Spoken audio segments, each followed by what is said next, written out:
सरस्वत्यै नमो नित्यं भद्रकाल्ये नमो नमः। वेदांग विद्या स्थानेभ्य एव च। माँ सरस्वती को नमस्कार है, माँ काली को नमस्कार है। वेदांत, वेदांग और विद्या के जितने स्थान हैं उन सभी को नमस्कार है। Children, today we are going to start with a topic which is very important for CBSE board examination purpose or any board you belong to. This topic is very much important. This topic is important for short type questions as well as long type question. What is the name of the topic? The name is Accounting Treatment of Reserves and Accumulated Profits. So we are going to study about two cases here. The case one is transferred in all ratio to OPC. OPC means all partners capital. Okay. And second case is not to be transferred, and when it is not transferred then we distribute in J2S. I'll discuss it. What is this? So first of all we should know what is accumulated profits and what are reserves. Reserves are the part of profit which is saved by the firm for future use. It can be in form of general reserve, reserve fund or contingency reserve, or different types of reserves are there. Accumulated profits are profits accumulated over the years. Means these are undistributed profits of the partners. Partner do not share all the profit. What they do, they keep some profits undistributed for future purpose or any need maybe for that. Whenever there is any change in profit sharing ratio of partners, what are the conditions? How profit sharing ratios can be changed? If partners agree to change their profit by mutual consent, or if they want to admit a new partner, or any partner is getting retired, or any partner dies. In this case, if any change is there in their agreement, then their ratio will change. And if ratio will change, then this accounting treatment will be done. Accounting treatment of reserves and accumulated profits. How? Partners keep those profit out of their old profit. So if there is a change in ratio, then what will happen? The effect of change in ratio will cause loss to some partner and gain to some partner. That's why partners decide that before changing any ratio and before proceeding to new ratio, they should clear all the old dues in their old ratio. So whatever old loss will be there or profit will be there, all will be written off in old ratio.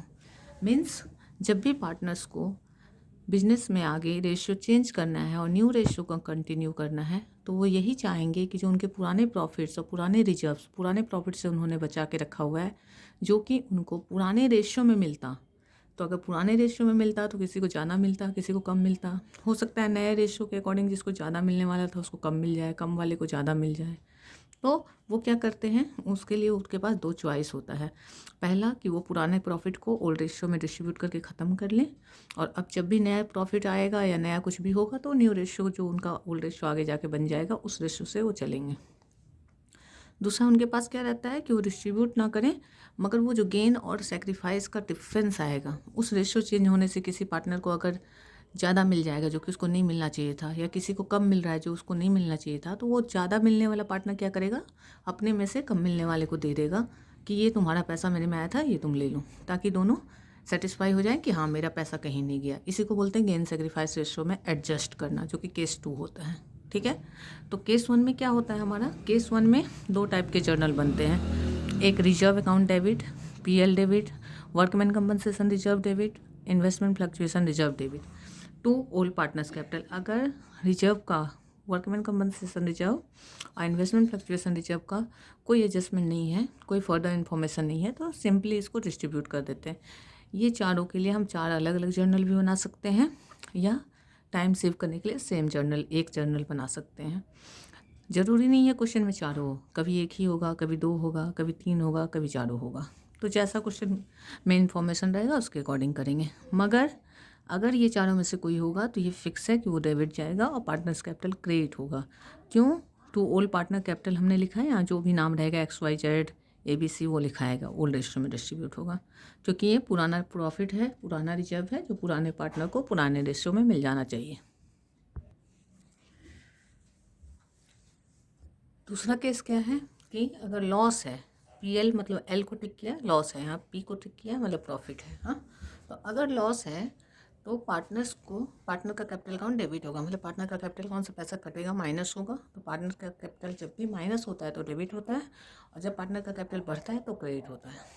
तो हम लोग यहाँ partners capital debit करेंगे कि loss share करे partner, तो 2 PL account और 2 advertisement suspense. ये जर्नल फिक्स है। सबसे अच्छी बात ये है अकाउंटेंसी की कि अगर ये कॉम्प्लिकेटेड है तो ये भी है कि टू द पॉइंट है, जो चीज़ जैसा होता है तो होता है। तो अब क्या है, अब पहचाने कैसे। कभी कभी क्या होता है, क्वेश्चन में जर्नल दिया हुआ है, क्वेश्चन में दिया हुआ है रिजर्व या PL, बच्चों ने जर्नल भी कर दिया पर रिवर्स कर देते हैं, उल्टा जर्नल कर देते हैं। उल्टा जर्नल कर दिए, कुछ मार्क्स नहीं मिलेगा, और ये गलती अच्छे अच्छे बच्चे करते हैं। तो इस तरह से हम लोग इसको फॉर्मेट बना के ध्यान अपना माइंड में विजुअल लर्निंग के थ्रू सेट करेंगे कि जितने रिजर्व PL प्रॉफिट के पार्ट हैं वो सारे लायबिलिटी साइड मिलते हैं, जिधर कैपिटल मिलता है, मतलब कैपिटल के साथ एडेड है।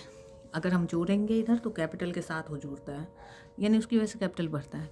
तो ये सब के लिए हम लोग 2 ओल्ड पार्टनर कैपिटल करते हैं। 2 old partner capital in old ratio. लेकिन जो अपोजिट साइड है, यहाँ कैपिटल रहता है और ये उसके अपोजिट साइड है, मतलब ये कैपिटल का अपोजिट में है, अगेंस्ट में है, मतलब कैपिटल को ये कम करेगा। तो PL जो कि लॉस होता है एडवर्टीजमेंट में, उसके लिए पार्टनर कैपिटल डेबिट होता है। तो इस पैटर्न को याद करके केस 1 को हम लोग ध्यान से रख सकते हैं। फिर प्रैक्टिकल क्वेश्चन में इसका सम बना के प्रैक्टिस करेंगे नोट को ध्यान में रखते हुए, तो आसानी से ये टॉपिक जहाँ भी दिखेगा बन जाएगा, इसका मार्क्स फिक्स हो जाएगा।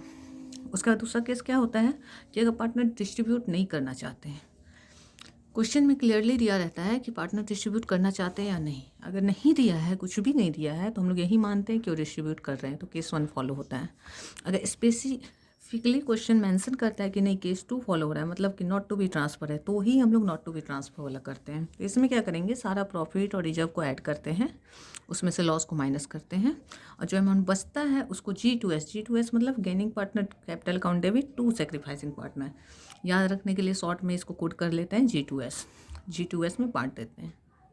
तो क्या हम लोग 2 चीज़ सीखे इसमें, एक कि जो भी एक्यूमुलेटेड प्रॉफिट है, रिजर्व है, लॉस है, पार्टनर्स के बीच एडजस्ट होगा या तो ट्रांसफ़र होगा। केस 1 में ट्रांसफ़र होता है, केस 2 में एडजस्ट होता है। अगर ट्रांसफ़र होगा तो ओल्ड रेशियो में होगा, पुराने पार्टनर को होगा। 2 जर्नल बनेगा ट्रांसफ़र के समय में, एक प्रॉफिट टू पार्टनर्स कैपिटल, दूसरा पार्टनर कैपिटल टू लॉस। कैसे पहचानेंगे, तो ये बैलेंस शीट का ये फॉर्मेट याद रखेंगे कि सारे रिजर्व इधर रहते हैं, सारा लॉस इधर होगा, प्रॉफिट इधर है। दूसरा केस क्या है, नॉट टू बी ट्रांसफ़र दिया है। नॉट टू बी ट्रांसफ़र दिया मतलब G2S में बांटना है। कैसे बांटेंगे, एक ही जर्नल करना है, इसका मतलब सिंगल, इसका हिंट होता है, बोलेगा पास अ सिंगल एंट्री बोल दिया मतलब कि ये बोल रहा है, ठीक है।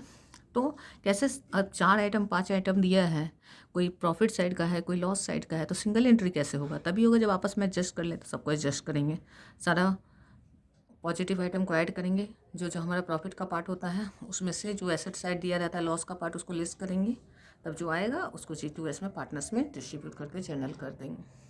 इस नोट को अच्छे से देखिए आप लोग, बढ़िया से देखने के बाद अगर कहीं डाउट है तो बताइए। कोई क्वेश्चन में इस टॉपिक से रिलेटेड डाउट है तो क्वेश्चन भेजिए, मैं उसे सॉल्व करके भेजूँगी, और जो भी डाउट है फिर बताइए, ठीक है। Thank you. अन्नदानं परं दानं विद्यादानं ततः परम् अन्नेन वाचन्निका तृप्ति यावज्जीवं च विद्यया।